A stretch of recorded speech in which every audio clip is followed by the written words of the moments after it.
చెప్పిన వాక్యం యోహాను సువార్త 8వ అధ్యాయం 1 నుంచి 11 వరకు రాదు. యేసు ఒలివల కొండకు వెళ్ళాడు. తెల్లవారుగానే యేసు తిరిగి దేవాలయంలోకి రాగా ప్రజలందరూ ఆయన వద్దకు వచ్చారు కనుక ఆయన కూర్చుండి వారిని బోధించుచుండెను. శాస్త్రులు పరిచయులు వ్యభిచారం మందిసి పట్టుబడిన ఒక స్త్రీని తోడుకొని వచ్చి ఆమెను మధ్య నిలవబెట్టి, బోధకుడా, ఈ స్త్రీకి వ్యభిచారం చేయుచుండగా పట్టుబడింది. అట్టి వారిని వ్రాళ్ళు రుబ్బి చంపవలని ధర్మశాస్త్రంలో మోసే మనకు ఆజ్ఞాపించింది కదా, అయినను నీవేమి చెప్తున్నావని ఆయన అడిగింది. ఆయన మీద నేరం మోపవలని ఆయనను శోధించుచు ఇలాగూ అడిగిరి. అయితే యేసు వంగి నేల మీద వేలితో ఏదో రాయిచుండేది.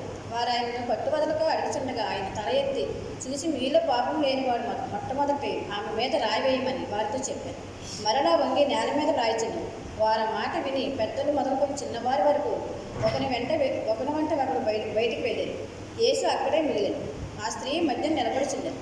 యేసు తల ఎత్తి చూసి, అమ్మ, వారు ఎక్కడున్నారు? వారు ఎవరినూ నీకు శిక్ష విధింపలేదా అని అడిగినప్పుడు ఆమె, లేదు ప్రభువా అని. అందుకు యేసు, నేను నీకు శిక్ష విధింపను, నీవు వెళ్ళి పాపం చేయకమని అంతా చెప్పాను.